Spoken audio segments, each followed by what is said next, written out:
Hello everyone, today I am going to discuss about human skull and the bones forming the human skull. Now this is a typical human skull and it comprises of total 22 bones. Now this skull again is divided into two parts for better observation. The part forming the front of the skull, also called the facial skeleton of the skull, is called sphenoid, and the part or the bones forming the interior of the skull, interior to it of the skull is Neurocranium. How the skull looks interiorly, let me show you. This is how the skull looks interiorly. So this is Neurocranium, and the part forming the facial skeleton, this is Sphenoid. Now again, this skull has been divided into 5 regions for descriptive purpose. Those 5 regions are: from the front side, norma frontalis; from the side view, norma lateralis on each side, norma lateralis; from above, norma verticalis; from behind, from back side of the skull, norma occipitalis; and from below of the skull, this part, norma basalis. Now let me tell you about each bone forming the neurocranium, then we will go to the sphenoid. Now as I told you, neurocranium is the bones which is forming the interior of the skull. So this is what the neurocranium. Total 8 bones forms the neurocranium, out of which 2 bones are paired bones. Now let me show you which 2 are paired bones. As I have removed the upper view of the skull, so parietal bone cannot be viewed here. So let me show you parietal bone here. This 2 part, you can see this is a suture, also called the sagittal suture. This is sagittal suture of the skull. Okay. This separates the 2 parietal bones. So this is a paired bone coming under the neurocranium. This is sagittal suture, this is coronal suture, and this is another suture here. This is lambdoidal suture. So these 2 bones are parietal bones. This is one kind of paired bone in neurocranium. Now another kind of paired bone in neurocranium is this temporal bone. You can see here, this is temporal bone, this part. This part is the temporal bone on each side, so it is called paired bone coming under neurocranium. Now it has got different processes, it has got different projections. Like this is the temporal bone. It's very easy to identify. How you can identify its temporal bone is, here you can see a hole. This is the external acoustic meatus of temporal bone. This is the zygomatic process of temporal bone. Here, tiny finger-like projection you can see here. This is the styloid process. This rounded part is the mastoid process. Internal to it you will find internal acoustic meatus. Internal to it you will find internal acoustic meatus, petrous part. Okay, this is the squamous part of temporal bone. So on each side we can see the similar projections and processes.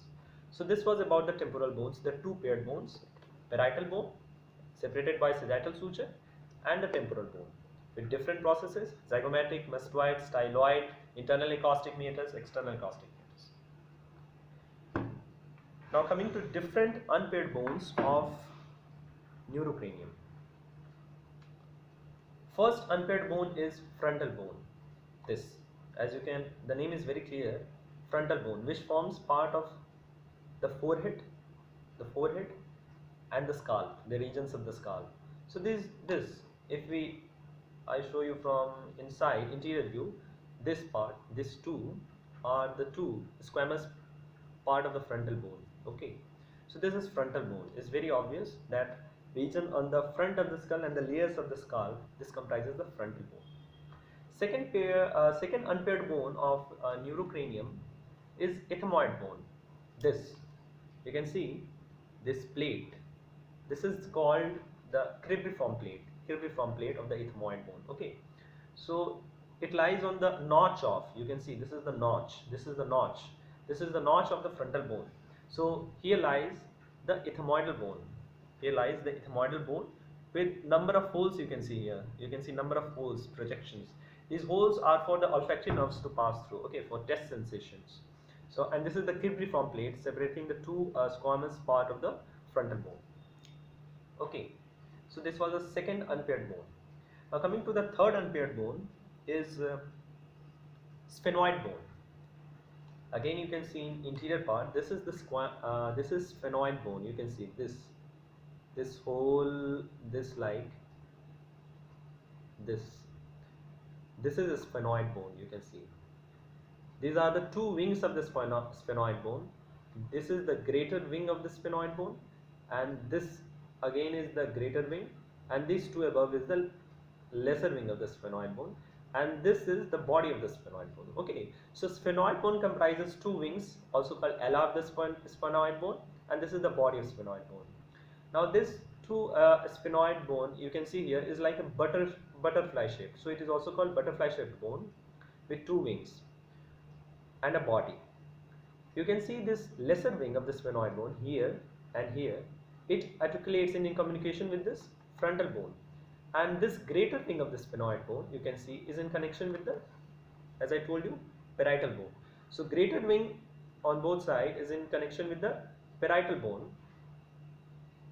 lesser wing is in connection with the frontal bone, and the body of the sphenoid bone, this body of the sphenoid bone, this body of the sphenoid bone is in connection with this part. This is the basilar part of occipital bone. So this body of the sphenoid bone is in connection with the basilar part of the occipital bone. Okay, so this was about the sphenoid bone. Okay, now coming to fourth unpaired bone in neurocranium is occipital bone. This is very obvious. It's very easy to identify this bone. This whole part, the base of the skull, you can see on the posterior side, this is occipital bone. This is occipital bone, okay, with a large opening. You can see here there is a large rounded opening. This is foramen magnum. This is the foramen magnum. Through this spinal cord passes. Okay, so it's very easy to identify this occipital bone is the rounded opening. It is its characteristics. So this is foramen magnum. You can also see here in the interior side, this is foramen magnum. This is the squamous part of the this is the squamous part of the temporal bone, and these are the two condyles. You can see here, these are two condyles. You can see here, 1, 2 on each side, two condyles. These two condyles articulates with at last the first cervical vertebra. Okay, so this is condyles. Okay, these. So it has got two condyle process. It has got a squamous part. It has got rounded opening, foramen magnum, and it has also got, you can see here, basilar part. You know, here basilar part. This basilar part, as I told, articulates with the body of the sphenoid bone. This body of the sphenoid bone. So basilar part, squamous part, okay, condylar part, which articulates with the atlas first cervical vertebrae, and the foramen magnum through which spinal cord passes. So this was whole about the neurocranium, the interior of the skull, the bones forming the interior of the skull. This was all about the neurocranium. Okay, as I told you. Now let us understand the bones forming the facial skeleton, splanchocranium. Now, as I told you, 8 bones went into the neurocranium. 14 bones comes under splanchocranium, the facial skeleton. After this 14 splanchocranium bones, 2 bones are unpaired bone. Okay, this part, it is not here. I don't have this mandible bone. This part is, it has been removed here. You can see this here. This part is mandible bone. It is the only, you can see, movable bone. If you move, it moves. Okay, so mandible is the only movable bone which comes under the splanchnic bone. Okay, it is an unpaired bones. Mandible is unpaired bone. Okay, so this is unpaired bone. Mandible. It's also called the jawbone, and it is in connection with the temporal bone, with the temporomandibular joint. This here forms a joint with the mandible. Temporal bone forms a joint with the mandible. This is called temporomandibular joint, also called the jaw joint, which helps in moving this mandible. So we saw here that all of the neurocranium is fixed, all of the splanchocranium is also fixed. Only one bone of the splanchocranium is mandible, which is movable bone. Rest all skull bones are fixed. So this comes in exception. Okay. Now coming to other bones. Here, as I told you, this rest of the paired bones we see here is this maxilla. You see here, this is maxilla. This whole here to here, this region to up to this region. This comprises the maxilla bone. This maxilla. It has got alveolar processes which bears teeth. You can see here, it bears teeth. It has got alveolar sockets, bears teeth, and again you can see here these. If I show you here, this is maxilla. You can see here there are numerous holes on each side. You can see holes are there. These are air spaces. These are maxillary air spaces, air sinuses. Maxillary air sinus, the largest air sinus of the skull. These are maxillary air sinus. It is in communication with the nasal air sinus. Okay, this is maxillary air sinus. So in upper part, this maxilla articulates with the nasal bone and some part of the frontal bone. Again, this is in connection with some part of the bony orbit of the eye, and below it bears alveolar sockets which bears alveolar processes bearing teeth, and each side bears two maxilla. Okay. Another paired bone in splanchocranium is nasal bone. You can see a nasal bone. This is nasal bone. It has been broken here. Better show you here. Yeah, this you can see here. This is nasal bone.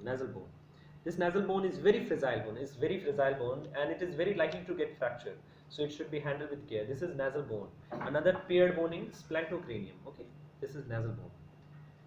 If you go deep inside, we can see here lacrimal bone.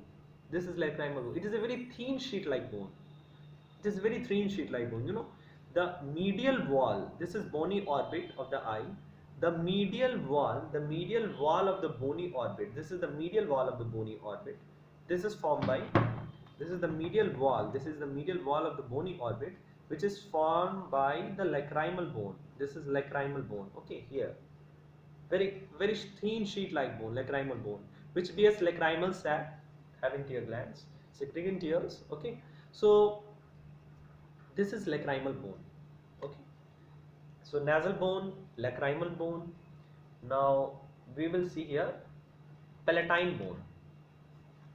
Palatine bone cannot be seen in this here part. You can see palatine bone here.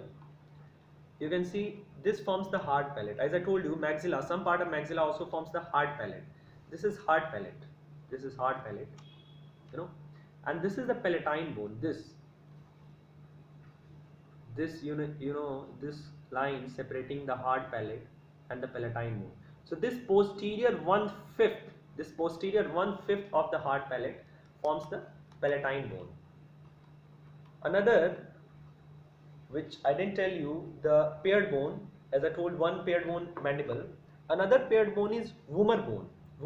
It is very difficult to identify the vomer bone. Vomer bone. Yeah, here you can see it's very small. Very thin sheet-like bone. This part. This is vomer bone. This is another unpaired bone. This vomer bone. This posterior to the hard palate, this behind the hard palate, this bone, this partition, this bony partition is the vomer bone. This is again a paired,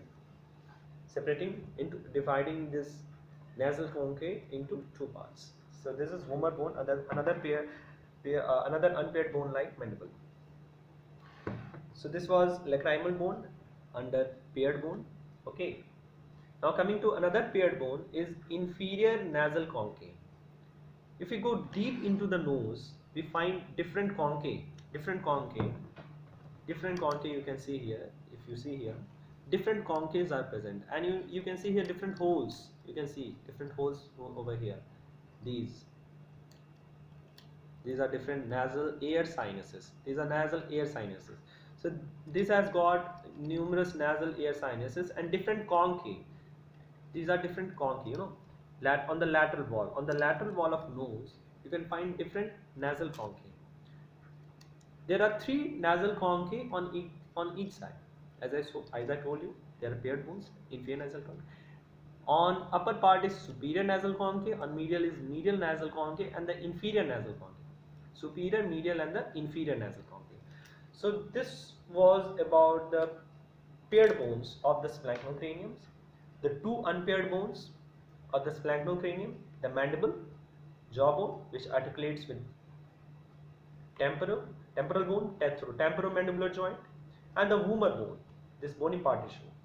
The two paired bone of the splanchnocrinium and the rest bones. Rest bones are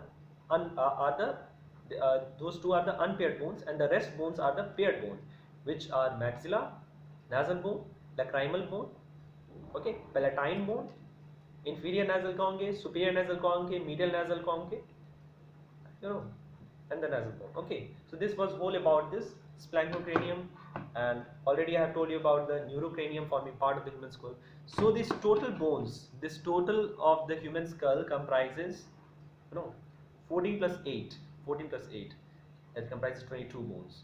So 14 bones comes under splanchnocrinium, and 8 bones comes under the neurocranium, which forms part of the interior of the human skull. So this was whole of the descriptive view of the bones forming the human skull.